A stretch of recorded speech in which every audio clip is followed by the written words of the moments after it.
So friends, we were looking around how the investment were made in the Indian economy past fiscal year, but the GST collection raised to the highest in this fiscal year.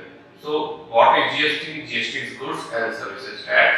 It was introduced in the year 2016 and it was implemented from 2017 onwards by making goods and service tax, and it was introduced in order to rationalize the cascading effect of the taxes which were various taxes.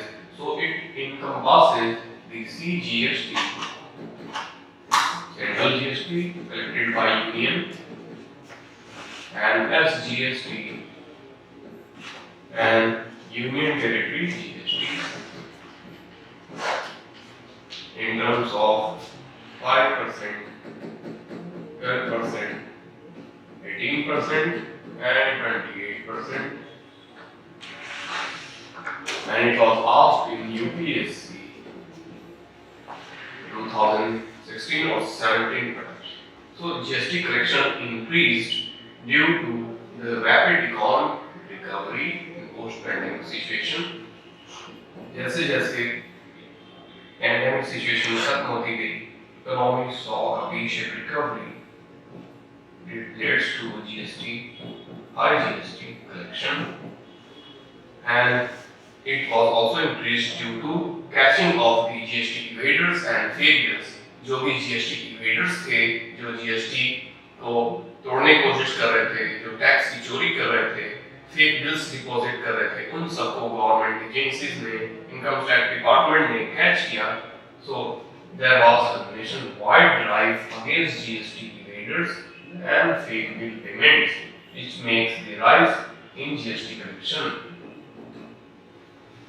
Also, there was a rationalization of rates, which leads to more and more tax persons in order to deposit their taxes in a good ratio that the correct inverted duty structure, which we discussed.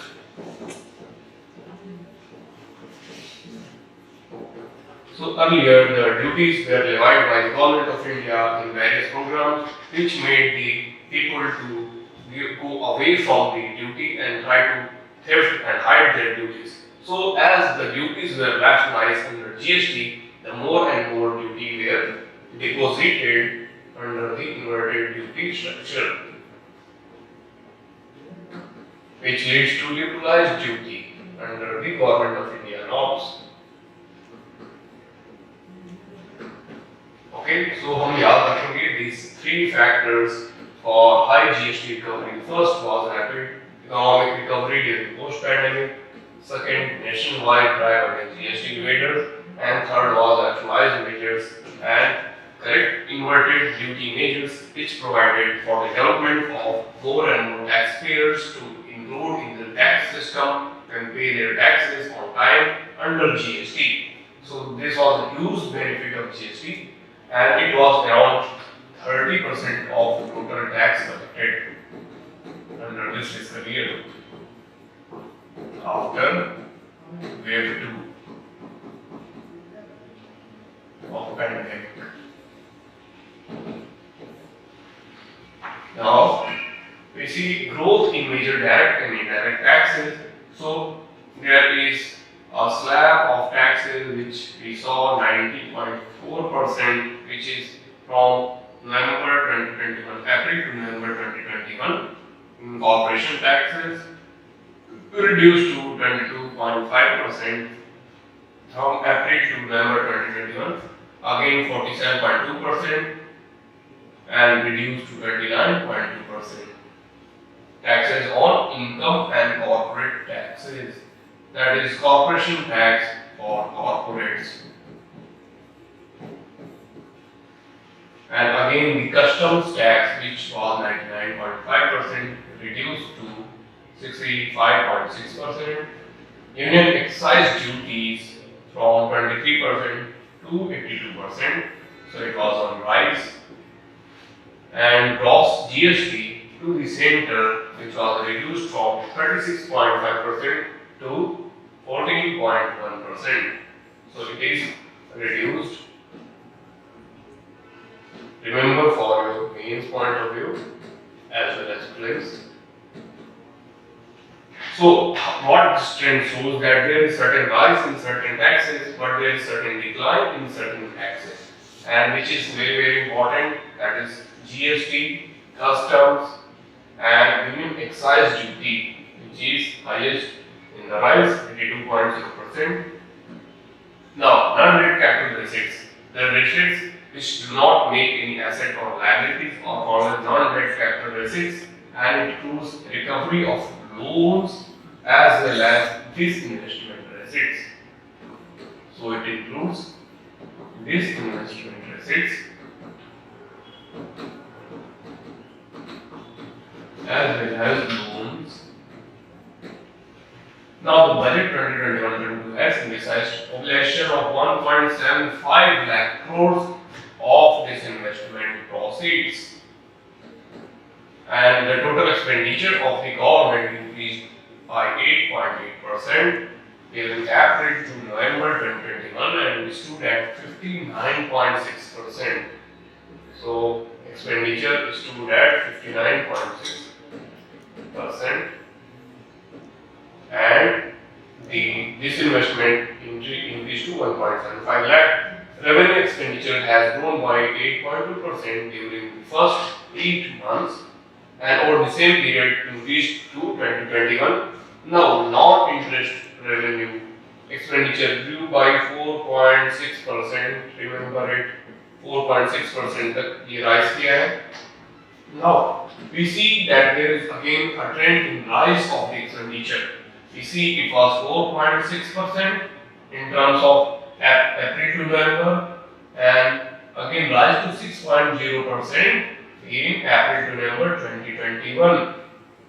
Now, capital expenditure again it was 13.5%, but as the COVID wave it rise to 28%.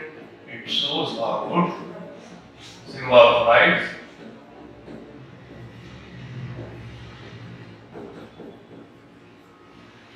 Remember it for your claims as well as means point of view. And next is major subsidies which made the news. So total major subsidies around 2.31 lakh crores.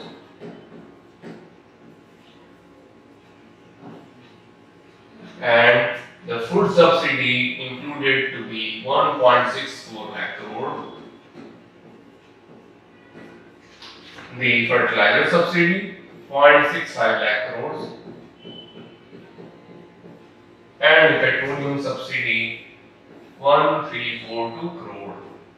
So the least subsidy which we saw in the trend was the petroleum subsidy. Petroleum sector को सबसे कम subsidy क्यों दे रही है सरकार? Because petroleum sector is those sector which is exploited by the rich people, upper middle class, and the rich people of the society. So we don't need more and more expenditure and subsidy in petroleum and oil rather than in food grains, essential commodities, and daily use products. So petroleum subsidy को कम कर दिया गया, जिससे petrol और oil prices काफी high रहे. Again, fertilizer subsidy was again reduced. Why? Because in the pandemic period there was cultivation in a broad level. Still, the fertilizers were not needed to that level, which were demanded by the market. Again, the food subsidy was highest. We see, सरकार ने food subsidy को highest रखा है in order to rationalize the prices and inflation. To counter the inflation and keep the food items available to every sections, vulnerable sections, deprived sections, and downtrodden sections of the society.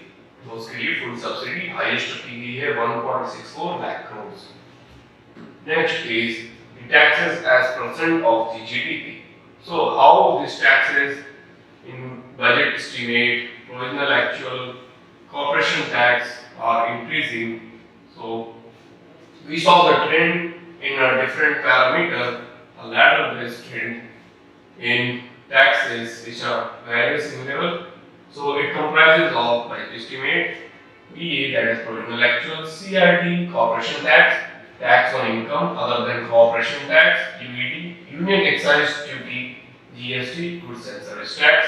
So it was in 2017-18 3.3%, rise to 2.6%, 2018-19 3.5 to 3.1%, in 2020-21 to 2.3% to 2.8%, again rise, and in 2021-2022 2.5% to 2.8%. So GST was again the highest. UED was 1.5%, custom duty was 0.6%, and TOI was 2.5%.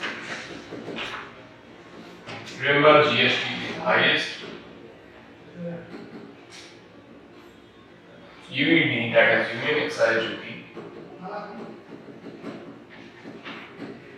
in middle, and custom duty is lowest. Lowest custom duty, and corporation tax 2.5.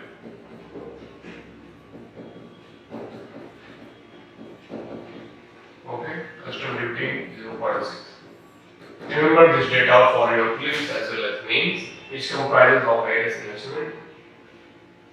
So we see in the next slide what is the overall effective revenue deficit, primary deficit, and fiscal deficit.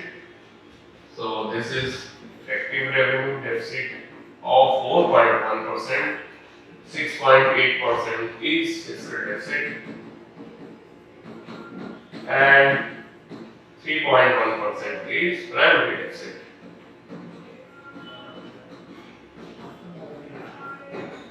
Primary deficit was lowest of overall deficits, and effective revenue deficit was 4.1%, fiscal deficit was around 6.8%.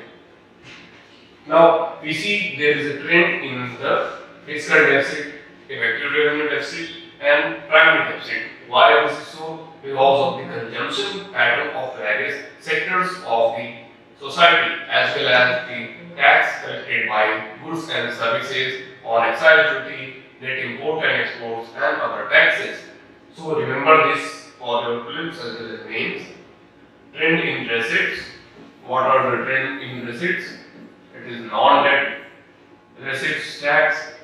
Second is revenue, and third is non-tax revenue such as fees of the schools, grants, etc., and recovery of the loans. Then fourth is disinvestment receipts. Disinvestment by Government of India, PSUs. Again, there is a debt which makes the receipts on borrowing and other liabilities.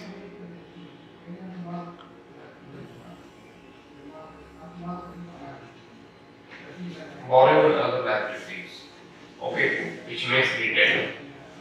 Now the next trend goes as we saw in the composition of tax in GTR, that is gross tax revenue, 29% highest is GST. Then second highest is 25%, which is corporation tax.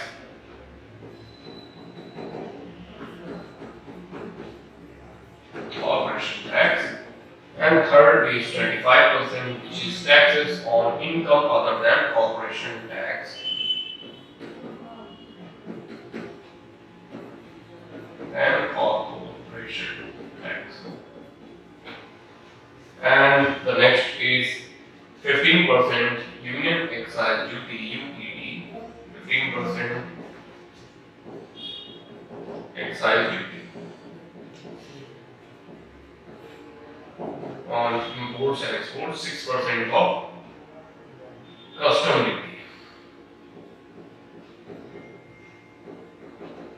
Remember this graph, very important for your prelims as well as mains point of view, which again make us significantly saw that GST is rising 29%, highest ever collection in GST. Then second highest is corporation tax, third highest is taxes on income other than corporation and union excise duty